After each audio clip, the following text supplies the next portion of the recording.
Hey, hey, girl gang. You are hearing this episode on a Thursday, which is a little weird because my podcast episodes usually come out on Tuesday. And that's because you get a bonus episode. You're welcome. I am re releasing some of my all time favorite kids related episodes throughout season 5 because it is specifically about parenting as it relates to mind, body, and spirit health, and how we can really tackle our full schedules on our Sunday reset, just like we always talk about, making sure that we're being so intentional with that time. If you don't take out that hour or so to plan intentionally during your Sunday reset, how are you going to have an intentional week and not just let it all kind of fall where it may?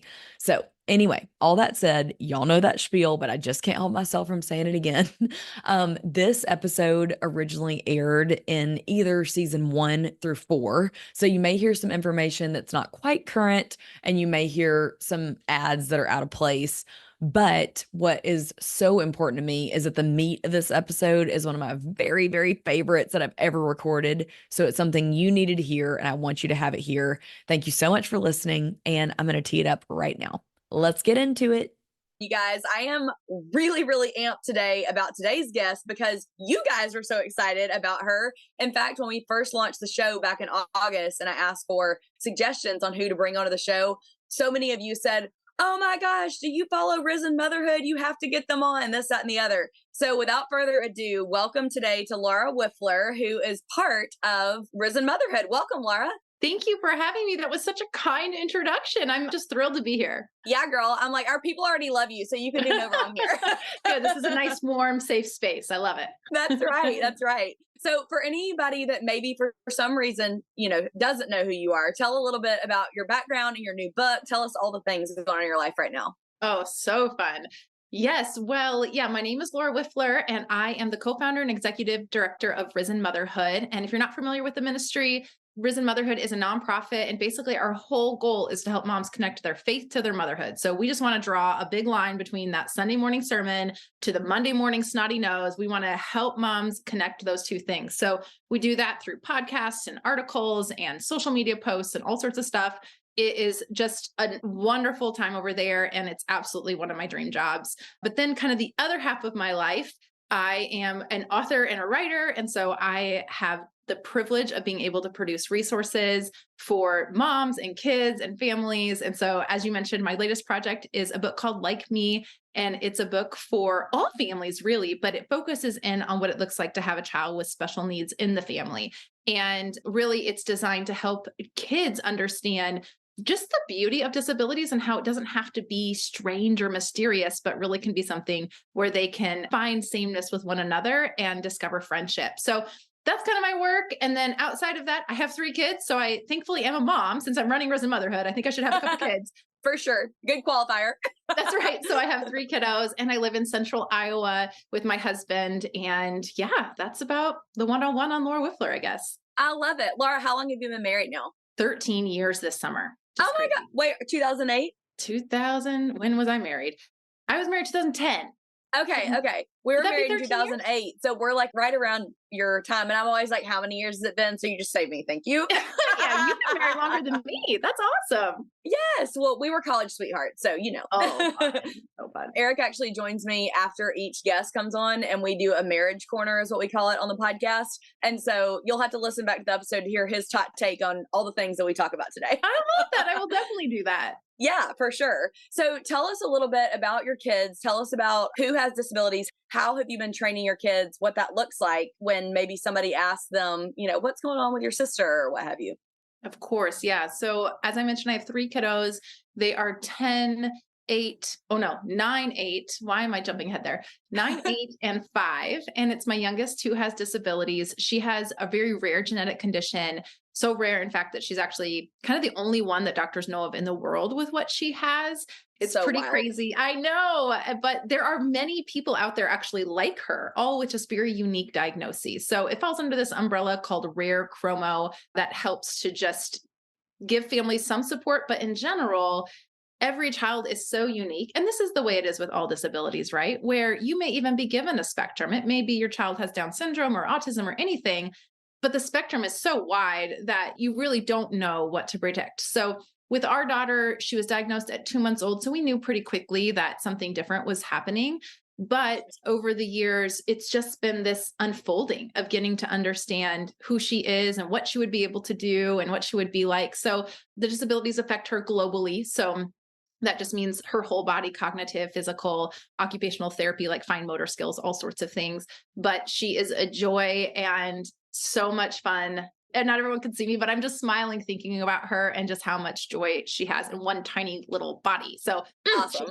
she's super cute. So yeah, so in terms of just kind of how we're handling when kids ask, hey, what's going on with her and things like that, I think that's a really common question that kids have of, hey, why is she different? Or I remember one time we were headed to the pool with some new friends of my kids, and they had not spent time around our youngest daughter. And our youngest daughter was like jabbering, she gets to the pool and she's very excited. She's talking about pretzel bites, this food we get at the concession stand. She's talking about the water at the pool, but really, if you don't know her well, you didn't understand any of that. And so the friend kind of giggles awkwardly, and my youngest daughter wants to hold her hand and do all these things to engage, and the friend is feeling a little uncomfortable. My older daughter, who does not have disabilities, just because the story is so long, to be very clear, she says to the new friend, she just says, "That's okay that you don't understand her. She still makes a really good friend."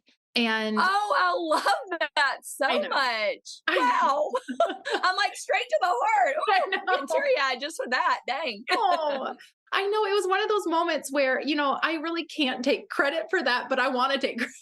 Yeah, I'm like, wow. I'm like, but you do get to take credit because you raised your daughter and she learned to say things like that from you. That's awesome. Oh, that's kind of you. Yeah, it was one of those moments where I just felt like, oh Lord, that is so kind of you to just give that little moment of feeling like all the training that we're doing is amounting to something. And, when I talk with my kids, that's really the heartbeat of what we talk about with disabilities, is to say, it's okay that we don't understand how they speak, but we can tell that they're joyful. And so we can be happy along with them. Or it's okay that we don't understand exactly why they're moving in that way. Like, we can just enjoy that they're dancing or they're having a good time, or we can tell that they're sad and we want to be kind to them in that sadness. And so, a lot of times when kids are feeling like, hey, I don't understand this behavior, it's because they're looking to categorize that child. Kids are doing this all the time. They're out in the world and they're trying to figure out how to make sense of it. And when they meet another friend who perhaps doesn't fit their mold, their little minds are quickly working to say, okay, where can I fit this person, or what category does this go in? And often what I found is it just takes just a nudge from an adult or another parent to say, hey, here's how you can categorize that child, or here's how you can think about that child. And it removes a lot of that mystery. So it really doesn't take much, but a little bit of training. Now, let me ask you, Laura. So, the question I'm probably about to ask you, because I think it's the one that most parents wonder when your kid does kind of start to be like, ooh, how do I categorize this person? And you're in the grocery store and they're saying at the top of their lungs, Mommy, what's that thing she's on with wheels? Can I ride in that? Or like all those questions. And you're like, oh my gosh. Yep. First of all, just volume. Let's have a volume conversation about we're inside. Second of all, like, what do you feel like that helpful conversation looks like? What would you encourage mamas listening to this to say to their kids that you've learned firsthand, obviously? Totally. Well, first of all, I would just say for all moms out there, I mean, we have heard it all. There's nothing your child has probably said that's going to surprise or shock us. But I also have lots of compassion because even my regularly developing kids, my older kids, they are around disabilities all the time. And they still have said things like, what is that? Regarding different things. And so just know that I stand in solidarity with all of you, first of all. Absolutely. Yeah, and it's not a reflection of your parenting. This is a very normal process for kids to go through. So really, at the end of the day, all that you need to think about is less so about your child's response to that and more so about what your response will be. So thinking through saying, okay, like you responding in a calm manner. So instead of doing what we all naturally want to do, and I have done before, which is to say, shh, don't do that. Don't talk about that. Instead, just answer honestly and say, oh, that's a wheelchair. That helps that person get where they want to go. So that's the first step. Is just answer it honestly, give the facts of what it is as best as you can. You don't have to be word perfect. And I know sometimes we can be nervous because we don't know all the actual words or anything like that, but do as best you can.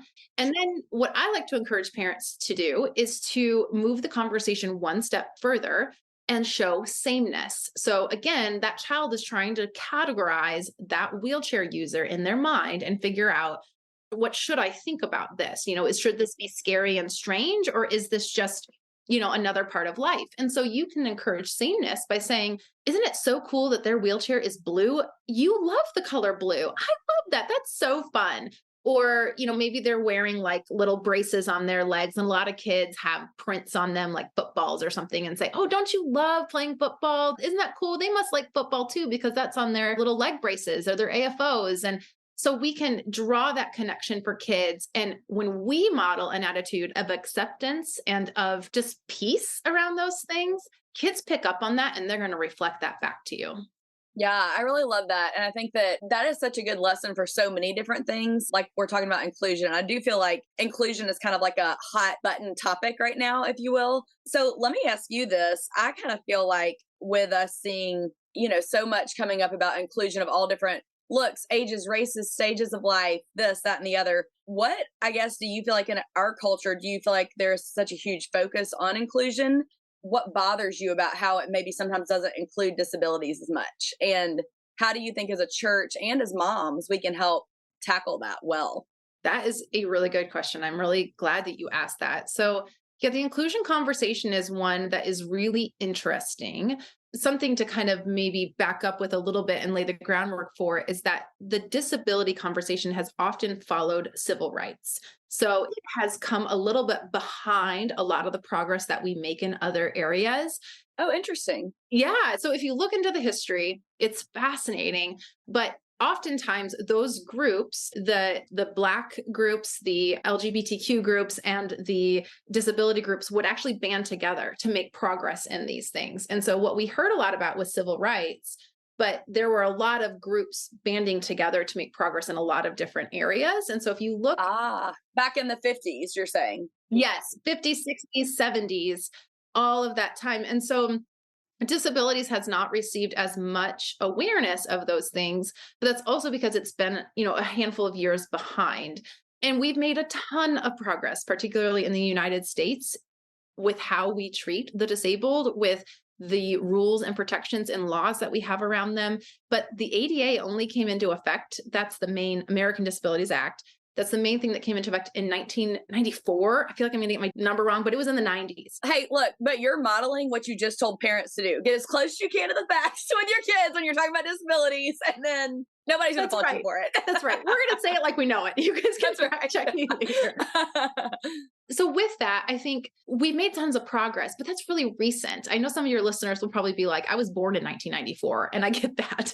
But, in me and you, we probably remember those years, and there has been so much great progress that has been made, but there's also so much great work to be done. And so right now, I think we've seen legislation catch up for those with disabilities, which I'm immensely grateful for. Now, what you're talking about, which is inclusion, we have a lot of hard work to do, particularly in the church, but also in the greater culture. And what that really means is right now, inclusion typically means tolerance. So that means I have made a space for you. There is a chair in this room. There is representation in a book, something like that. So we have a spot. But as a mother to a child with disabilities, my heart and hope is that inclusion would move from tolerance to friendship. And that instead of inclusion meaning, yep, we've got a spot for you, instead, inclusion would mean, no, I'm including you in relationship. I have a heart that enjoys my time with you. I want to have you here. And so you asked, hey, how does the church and how do we as moms foster that? And there are many things, but I really believe the first thing is truly education.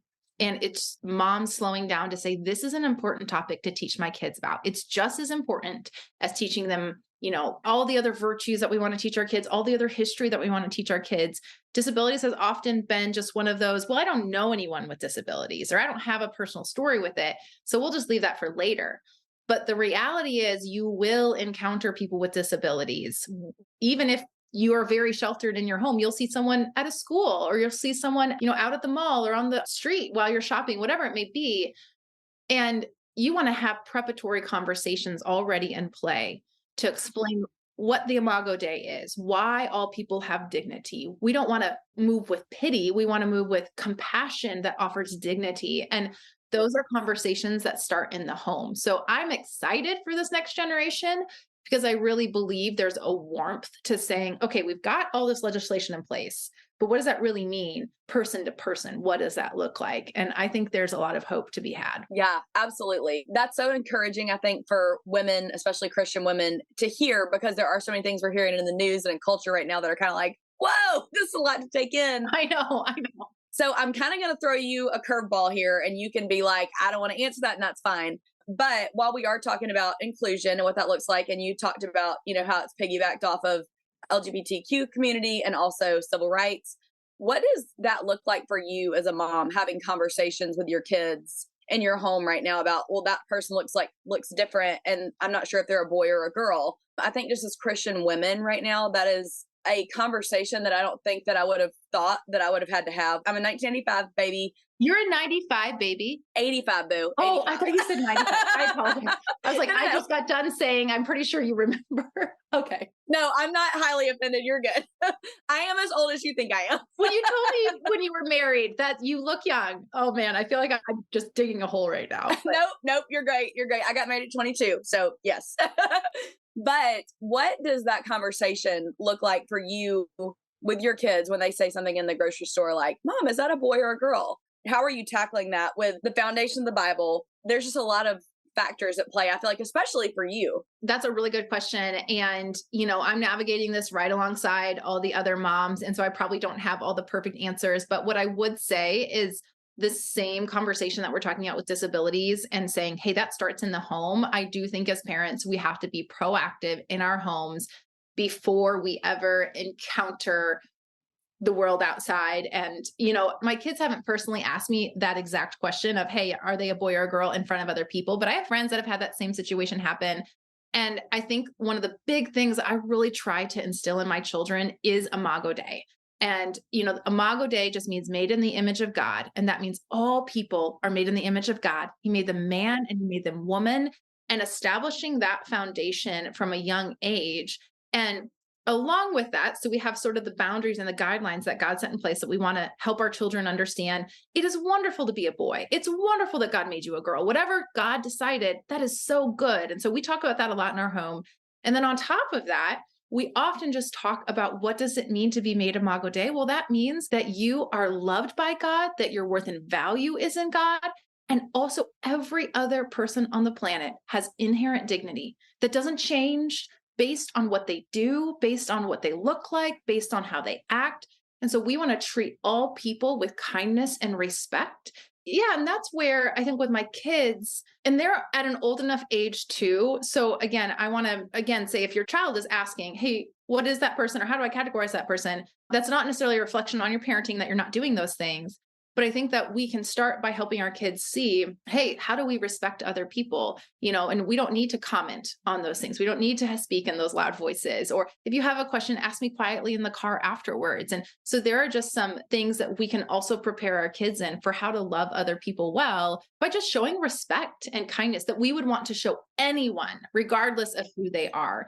And I think that's a big piece of the privilege it is to know other people, any human being. It is just a beautiful, enormous privilege, and that we can trust God in all of that, that he's going to guide our conversations with our kids and that he's going to protect things. And I often just remind myself, like, Lord, just protect my kids' ears, protect other people's ears from what my kids say out of their innocence, Yes. Out of their curiosity, and just trusting God to guide me. Yes.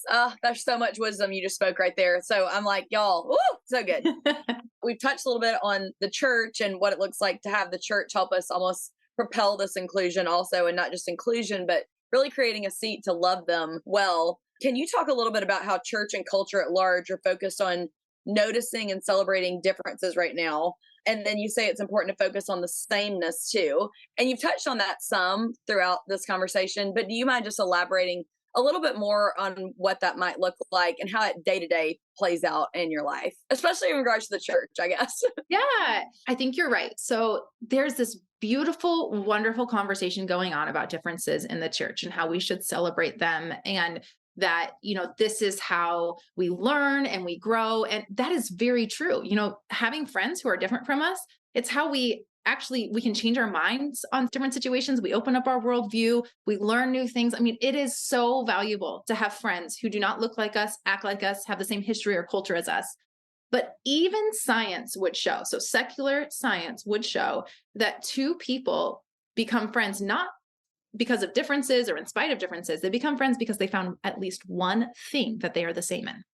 And so it might be, there's a scientific word for it, but I can't quite recall it.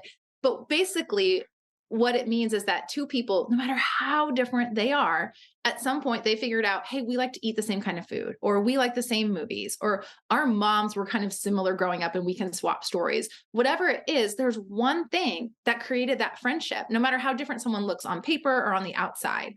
And so that has been really compelling for me to understand as a mom to a child with disabilities.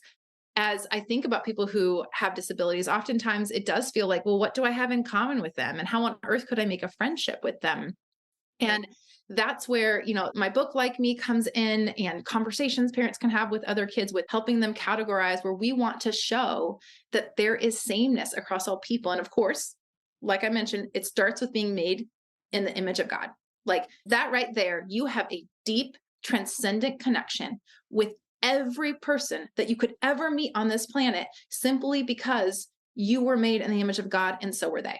So that means as Christians, we don't even need to look for, same food or the same, talents or giftings or hobbies, whatever it might be. We don't have to look for that. We can just know, hey, you and me, we share this God connection, this connection of knowing that we are children of God. And so that is a huge gift for the Christian, because when we know we're loved and we are operating out of a place of being wholly loved, regardless of what we do and say and all those things, then we can offer that love freely to other people, no matter how different they are to us. And so that's where I feel like I want to take every believer on the planet and just get that under their skin. Yes. I want them to know how deeply they are loved by God and how that never changes. And then how they can offer that to other people with just generosity in their hearts, to say, this isn't really about me. Every relationship isn't about me. It's actually can be about the other person, because I already know that I am fully accepted and known in God. And that's like an incredible place to be operating out of. Hi, friend. Are you enjoying this episode? Hit that plus sign in the top right of your Apple Podcast app, or the follow button in your Spotify app, or wherever you're listening. That way you automatically get each new episode without having to search for it. You're welcome. Now, Laura, I'm shifting gears a little bit here, but I'm just curious to hear, I'm sure you probably hear this question all the time. How do you do it all? You've got 3 kids, one with a disability. You have a lot of balls in the air. For those that don't know, she does have the Risen Motherhood podcast. You guys have done books. Now you have this new book coming out. Talk with us a little bit about some of your key down and dirty takeaways for how you manage all the things. Oh, this is a fun question. I actually don't get asked this very often on podcasts. Yeah, okay, I love it. Yeah. So I think one big thing for me is that I know moms will probably resonate with this, or any woman who's listening will resonate, is that we're constantly kind of looking for that balance, right? We're looking for that right amount between family time and work time and, investing in the community time and church and whatever. And literally fighting tooth and nail for it. Yes, fighting tooth and nail for the balance. Exactly. Everyone's seeking elusive balance. And I'll never forget this picture this woman did one day at a small conference that I was at. She stood up. I was serving on a panel. She was on the panel. And she stood on one leg and she said, look how I'm looking for balance. And she was constantly kind of wiggling and shaking. And she even at one point had to put down her other foot and re-find it. And she was like, this is what balance is in life. You never actually have it. You're always trying to find it. And I think so often we think, I'm going to find balance, and then at least I'll have it for 3 or 4 months. At least, it'll stay for a little while. And when I saw that picture that she gave, that visual, I just thought to myself, yeah, I'm going to stop looking for balance. Instead, I want to seek stewardship. Ooh, I like that. Yeah. So what that kind of means is that in my life, there are seasons where work will be more busy. And like right now, I'm in a busier season for work with the book launch and with some stuff we're doing at Risen Motherhood. It's fun, it's exciting, but I know it's not going to last forever. So right now I'm saying, okay, how do I steward these things well? And of course, putting my family, prioritizing them. But that also might mean that like I'm not spending as much time as I spend with my kids in other seasons, or I'm not as available to serve a friend as I might be in another season. But I know this season will come to an end in a couple months and I'm not going to have as much work. And that's when I can pour into other friends who might need assistance or serve at my local church or different things. And it doesn't mean that I'm removing one block and only doing one thing for a time, but it has helped to kind of say, hey, it's okay that there is an ebb and flow in my life. And that sometimes will be more family heavy. Like when my daughter goes through bigger surgery seasons and she has more needs for her health, well, of course, my life is going to be more pivoted towards her and towards my family. But then there are other times, being a working mom who does work full time, that sometimes I'm going to be working 40, 50 hours a week. And I work in weird hours. You don't even want to know how I get my work done. Same. I understand. I'm a night owl, so I get it. Work from home, right? It's just like, oh, boundaries. But I think that it has been a helpful way for me to think through how to quote, do it all. I don't do it all, of course. No person does. But I think that has helped give me freedom to say, Lord, how do I be faithful right now? And how do I just receive what you've given me? And how do I steward that in a way that is faithful? And, I want to be doing what I do until I am 60, 70, 80 years old. Like, I really hope that I am able to continue being in ministry, loving on my kids as their adult kids. And if the Lord would grant me 80 years, I hope that I am still being able to do ministry at that time. And I know that one of the ways, and the Lord may call me away into a different season, into something else that I can't predict. But I know that a huge key to that is saying, okay, how do right now I be faithful in stewarding what he's given me? And that might mean saying no to things at certain times because my family needs me. And it might mean other times giving myself a stretching yes and being able to walk in something that it feels like he's brought into our lives. And my husband and I are nodding along, but it means being nimble and not being steadfast and saying, hey, this is my schedule. This is what I want. This is how I set it up. Why isn't it working? But instead saying, okay, Lord, whatever you have for me, I receive. You talking about that was reminding me about a conversation that I just had with my girlfriend. She used to be a counselor. She's a blogger. She gave it a go. And she was telling me that they just sang the song at church on Sunday. It's by Shane and Shane. It's the where goodness and mercy will follow me all my days song. And it is just so good. I'll link it in the show notes if y'all haven't heard it. But it's based on, is it Psalm 23? 23, that's right. But anyway, she just was talking with me about, Heather, God doesn't call us to figure out the long-term game plan. He calls you to the next step. And so she was like, you're going to trust him for just that next step. And then he's going to continue to reveal and open doors and shut doors as you pray for them to be open and closed. And so I just think that was such a good reminder for me this morning. I know I needed. So thank you for reinforcing what I was already, the Lord was already working in my heart. Oh, I this love morning, that. So I love super that. cool. Well, I know we both have kids' parties to get to today. Yes. So I'm going to wrap this up quickly. I'm going to ask you our final question that we ask everybody that comes on the show. And you guys don't worry, I will link everywhere that you can find Risen Motherhood, where you can find Laura in the show notes, as well as her new book, which is so exciting. And I'm also going to link to Laura, you'll find this interesting. One of my very best friends, Katie Maddox, was on a girlfriend's roundtable with me on the podcast earlier this season. And she has a little boy who has disabilities. And so we talked a lot about this, and she just was sharing with me how meaningful what you have shared online has been in her life personally. So she was like, please tell Laura I said she's amazing and to keep sharing what she's sharing. So wanted to give you that word of encouragement. And we'll link back to that episode if you want to hear someone else that is in that same boat, if that is your journey. But my final question for you, Laura, is what is your favorite thing in your health journey that's making you feel like yourself right now? And that can just be anything that makes you feel like you. It could be mental health, spiritual health, physical health. So good.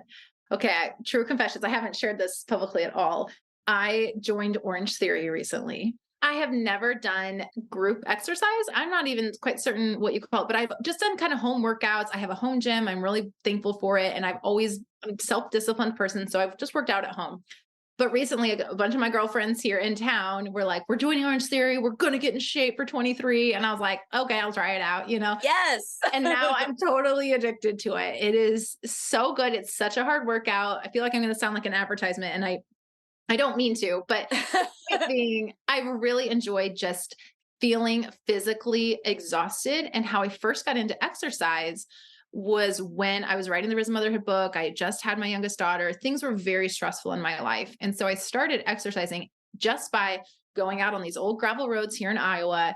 And I was like, I just need to think about the book. I need to figure out what I'm going to write. I need to write these chapters in my head. And so I gradually started running, and it became this great stress relief where I felt like my body was as tired as my soul. Just, I needed my external to feel as exhausted as my internal. And there was something almost healing about that for me. And prior to that, if you knew me, I was a foo-foo. I don't exercise, like look at me. Right. And, when we're young, lots of people do that, but then you get old and you realize, no, exercise is wonderful. It's very important. Yes, it's important your whole life, but sometimes you need that wake up call. And so it's just been really incredible to kind of see. I've had a big journey with fitness, and Orange Theory has kind of been the latest thing. It's just funny that you would ask, because I've been thinking about what a gift it's been to have people to exercise with and to have accountability. And so it's been really fun. Well, the mind-body connection is so fascinating to me. So I taught bar for a decade. And so I really honed in on learning those things. And what I have found is that I really almost now, like, I have to have the movement to almost like match the intensity going on in my mind and my body. And it's such a good physical, like you were saying, a physical and mental, all the things really. Yes. That's right. Anyway, well, Laura, thank you so much for joining us today. It was a freaking blast to have you. It was really fun. Thank you for having me. I appreciate it. Of course. Well, you guys, thanks again for joining me and Laura today. It was such a hoot chatting with her. I loved getting to laugh with her and then talk about serious things. I cheered up a few times. I wrote down tons of quotes she was saying. So I am so thrilled that she got to come on today. And make sure that when you end this episode, you hit that follow button, and then make sure you go hit the follow button on Risen Motherhood, and make sure you keep really incredible women in your ear that the Lord is using to teach you new things about how to instill wisdom in your babies. It is more important now than ever, mama bears. So stay on it. Follow the people that are going to preach wisdom into your life. We love you so much. Have a great day. Talk to you next time. If y'all think I'm a little crazy, just wait till my favorite guest joins me in the Marriage Corner. It's my hubby, Eric. Woo! Eric and I both just got back from the gym. Welcome back to the Marriage Corner, babe. Thank you. It's good to be back. So glad you showered. Me too. I'm glad you showered too. I know, I was pretty stinky. You can get pretty ripe, a little stinky. But I do think more times than not, my gym bag can get pretty gross. I'm not gonna lie. Yeah. So. In fact, we have somebody coming over later today, and I was like, babe, do you mind just moving your gym bag a little bit, like maybe outside, let it air out a little bit so they don't have to be greeted with that scent at the door? Or a lot of times I will get, can you just put your dirty gym clothes directly into the washer and dryer? And I'm like, yes, I can do that. So, yes, I definitely appreciate that. You always know it's bad if you can smell your own clothes, That is true. Ugh. So I wouldn't say it's like a bad smell. It's just like your typical like gym sweat smell, right? Yours? Yeah. Sure, babe. I will say there is a different bad gym smell for men than there is women. Would you agree with that? Possibly. I don't go around sniffing other women at my gym, so I'm not Joe Biden. Okay, smart. Yeah. I will say when I walk into Burn, it obviously, like, when there's a really sweaty day, you might smell some sweat. But you walk into Spartan Fitness, and I mean, it is like, it's pretty pungent. It's going to hit you in the nose. Oh, yeah. I mean, you've got wrestlers in there, jujitsu, so they're wearing their gis. So those are always, sweaty. I will say, Chris, who is the owner of Spartan Fitness, he is very big on personal hygiene, and he will kick your A out if you don't. Well, that's good. So I do appreciate that. Yeah, oh, for sure. So Eric, you and I were talking a little bit about some interesting conversations that you've been thinking through recently. Do you mind kind of teeing up the audience to hear what we've been talking about recently? Yeah, so I'm actually really excited about this episode because I love to hear kind of your thoughts, and I put some thought on this as well too, but about predictions going into 2023. So I know this episode won't come out until, probably, when's it going to come out? I think it's actually the end of February, so not too far away. Oh, okay, perfect. So we will have some time to see if these predictions come true, but I wanted to get your thoughts on some predictions, and I've kind of come up with different categories to talk about, those categories being health in 2023, how trends or things might change in regards to health. Okay. Culture in general. Maybe food. Okay. As well as finances. So, or just the financial situation that we live in. And that can be a macro approach as far as the general economy, or of more like a micro approach as it pertains to family finances and things of that nature.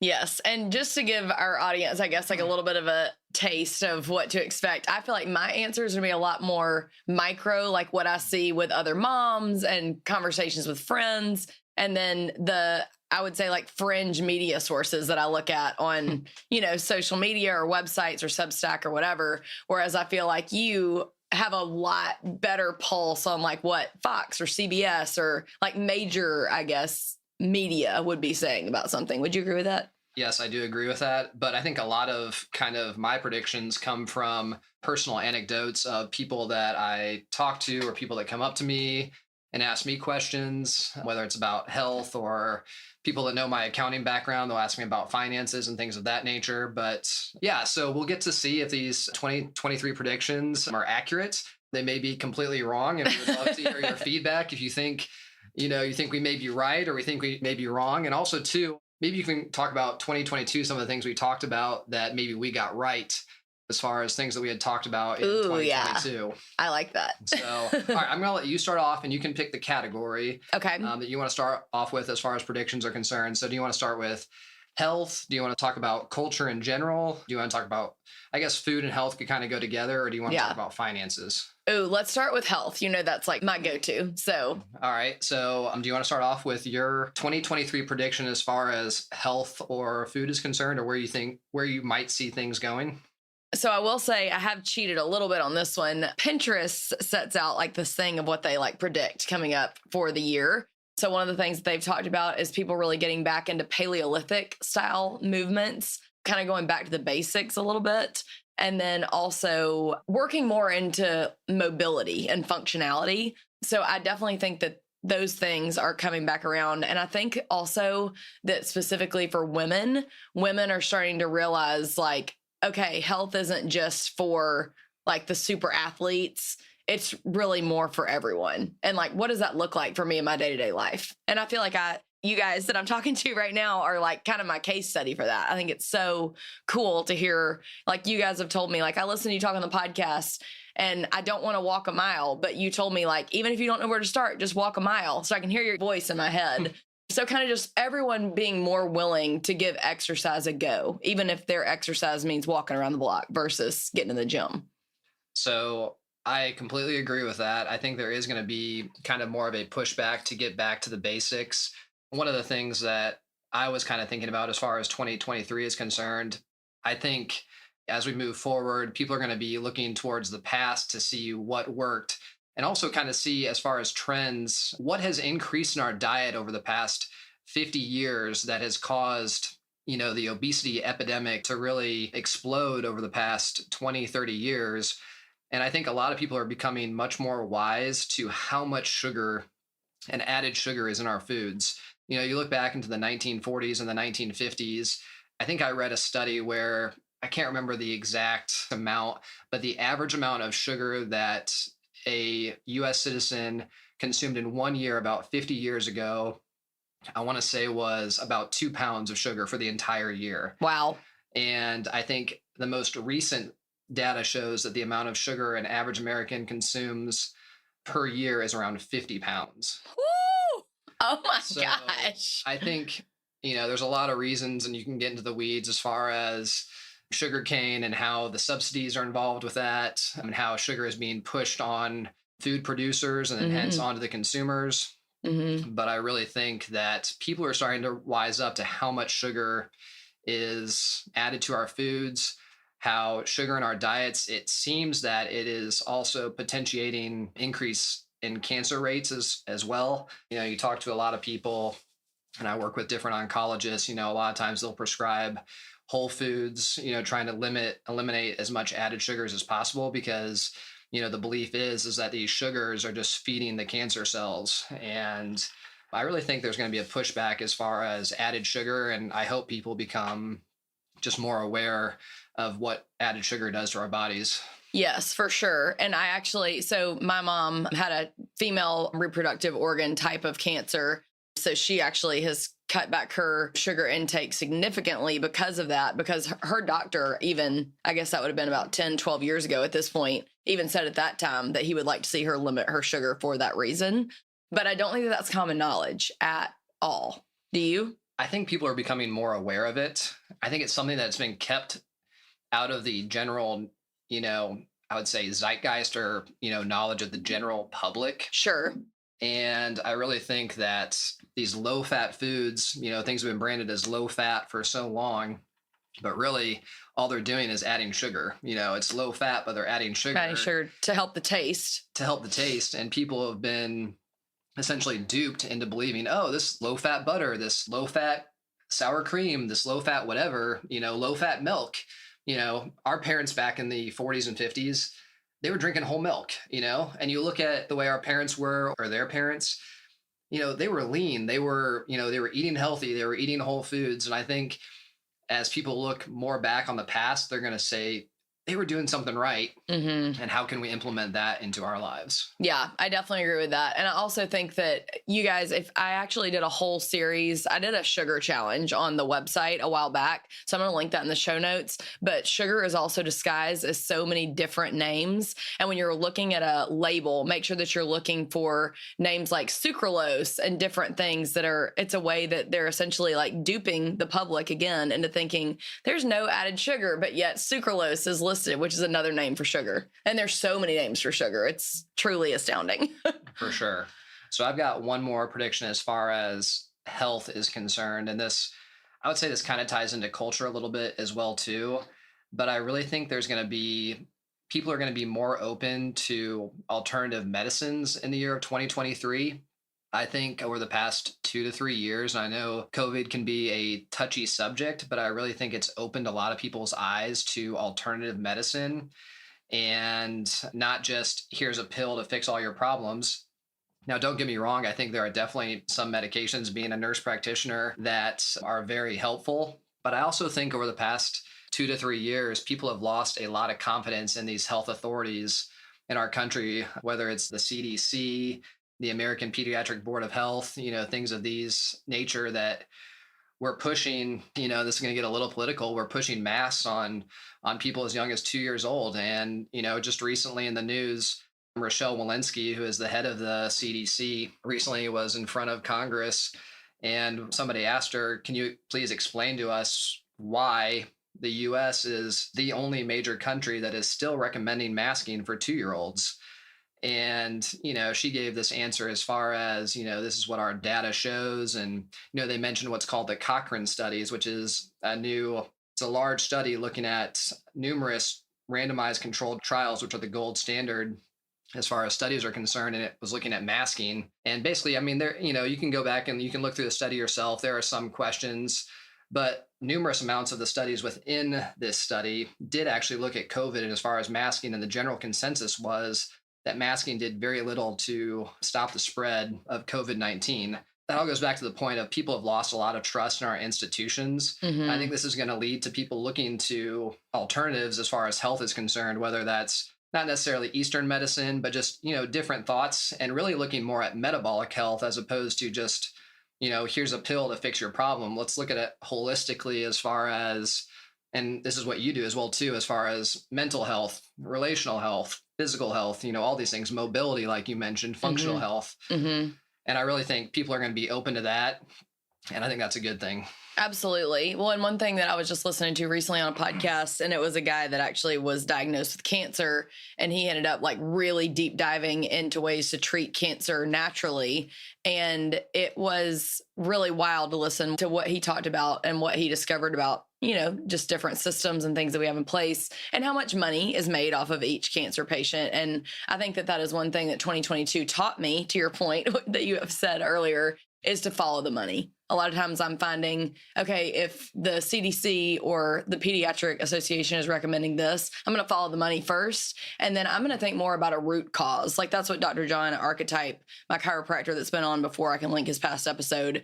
He always talks about, okay, if you're breaking out, instead of just like slapping a medication on it, let's think about your root cause here. What's going on? Mm-hmm. And I know we need to shift to the next thing because we're talking too long about health, which I love. Yeah. But I'm like, we could sit here the whole time and do another prediction in the next episode. But I also think hormone health is going to become a really big trend that people are talking about a lot this year. Oh, can I piggyback off of that real quick? Yeah, do it.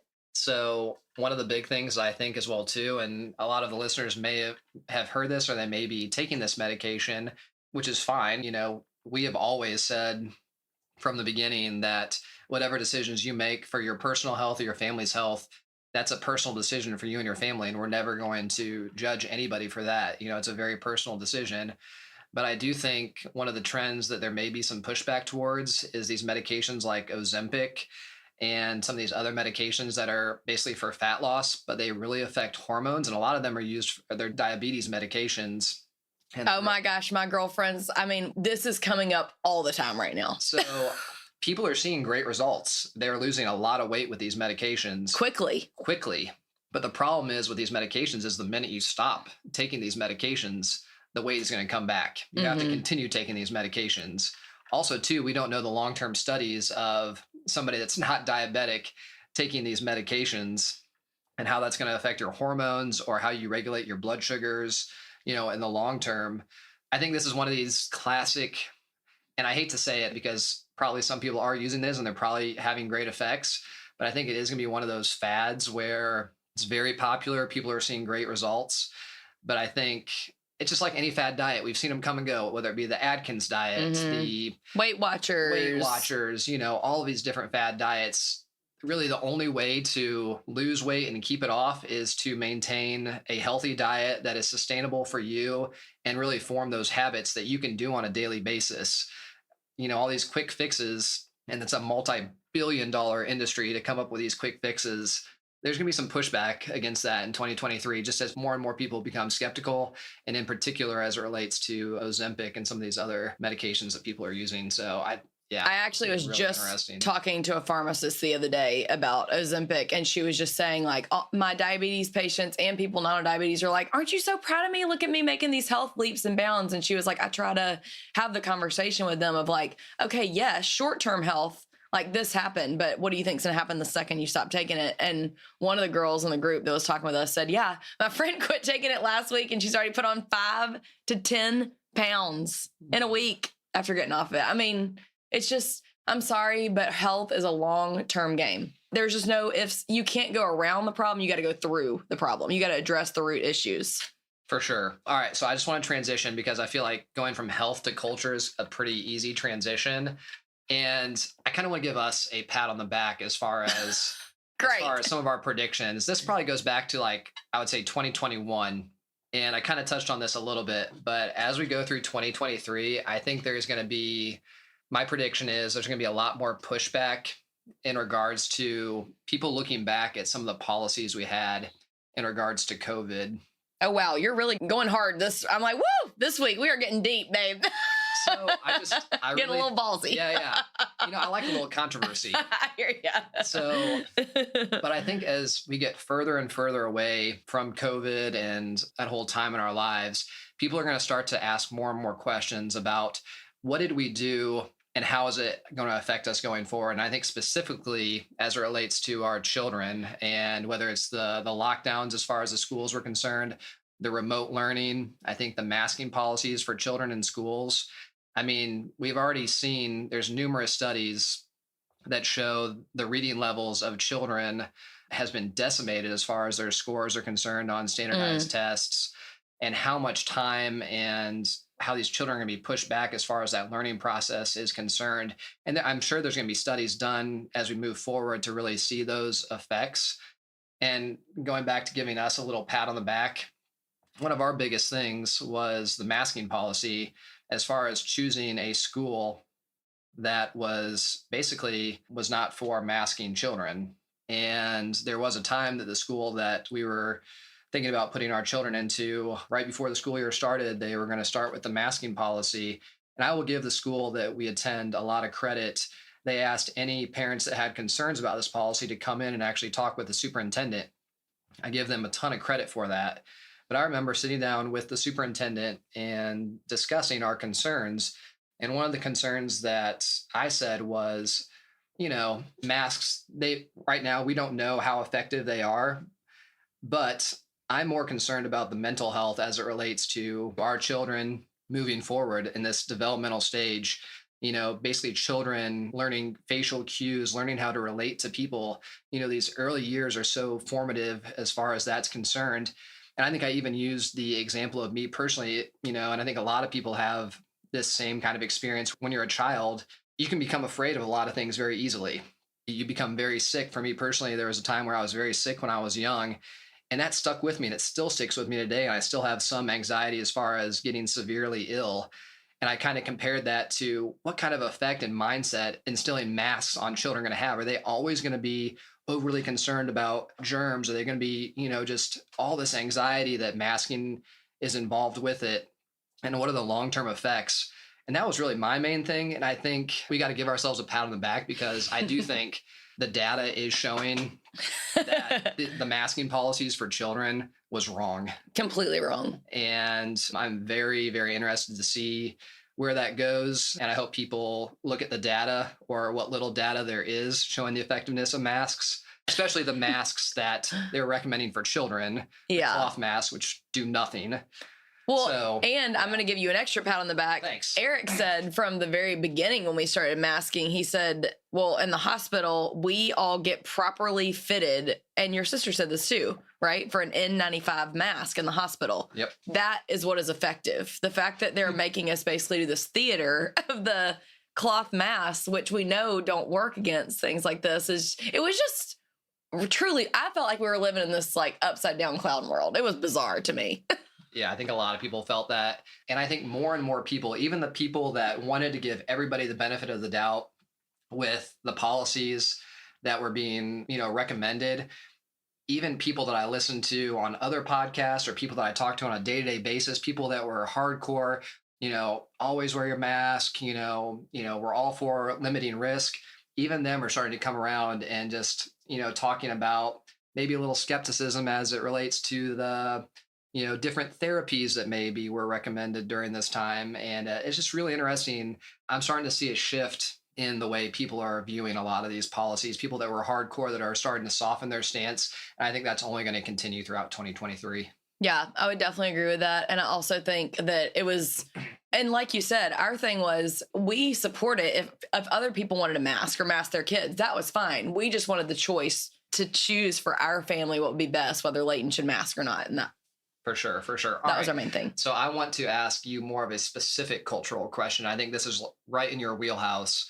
I want you to give your prediction as far as where is social media going to go in 2023 and moving forward.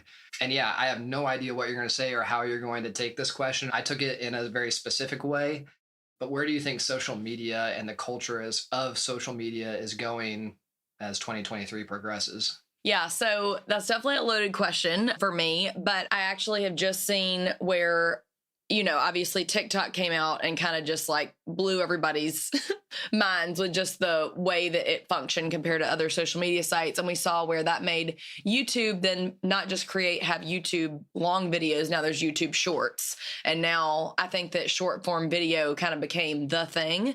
However, now Instagram got so lost in that now they have actually come back just recently and said, hey, we almost like lost our way a little bit. And we realized that actually what you guys loved us for was the beautiful photos. And so they are actually going to allow photos to start coming back this year.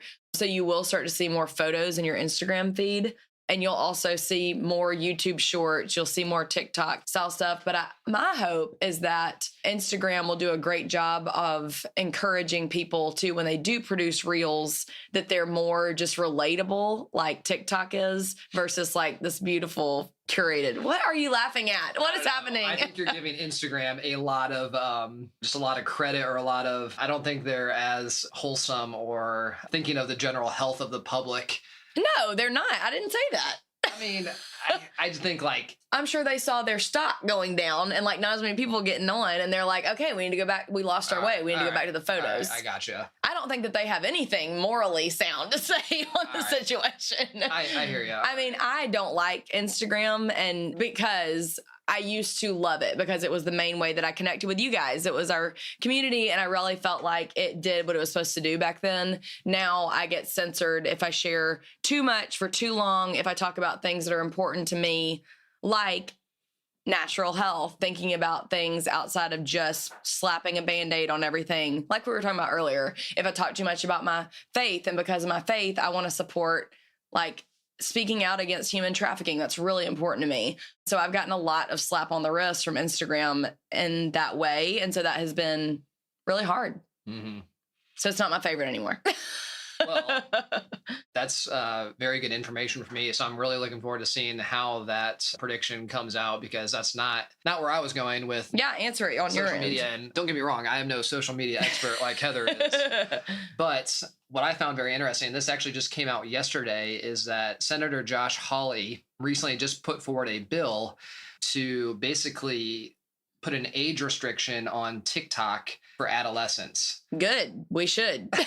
So I think there's going to be a general pushback, especially as it relates to TikTok. And I think he's the tip of the spear as far as putting limitations on social media for adolescents. And I think specifically in his bill, it was limiting access to TikTok to people that are 16 or older. And I think in his bill, he was talking about parents would have to give permission. They would even have to prove, or the person to create an account would have to prove that they are over 16 years old. Yeah. And I really think that as we move forward, sometimes we're going to look at social media almost compared to some of the vices in the past that we looked at or we didn't look at as not being too healthy. You can compare it to smoking. You can compare it to drunk driving. Just as early as the 1990s, there were still people, drinking and driving and not thinking a whole lot about it. And then, the federal government stepped in, started putting basically more intense punishments as far as drinking and driving is concerned. There was a lot of ads that were effective to basically show the effects of drinking and driving. But I think we're going to look at social media and how it's affected adolescents. I think specifically adolescent females and how it's affected their overall health, specifically their emotional health and the damage that it's done. There's been no real studies on how much social media is too much social media. And I think there's going to be studies done as far as, hey, an hour or 2 hours is the perfect amount of social media for this age group to basically maximize health. So I really think there's going to be more of a pushback, specifically as it relates to TikTok. I just think it is terrible for people's health.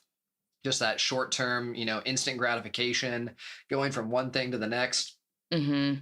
And I think there's going to be a lot of pushback to that and how it relates to adolescents. Well, there's really scary studies already coming out about TikTok, and even just the things that we are served at certain ages and even in different countries. Like, I don't know how deep I should get into that, but if you look at what potentially we are served in the United States, it's a lot of we talked about this with Brent and Andy a little bit about social media boundaries, but they do not push to Americans a masculine male. That is not something that's picked up quickly in the algorithm. It's lots of dances, lots of things that don't really make you think.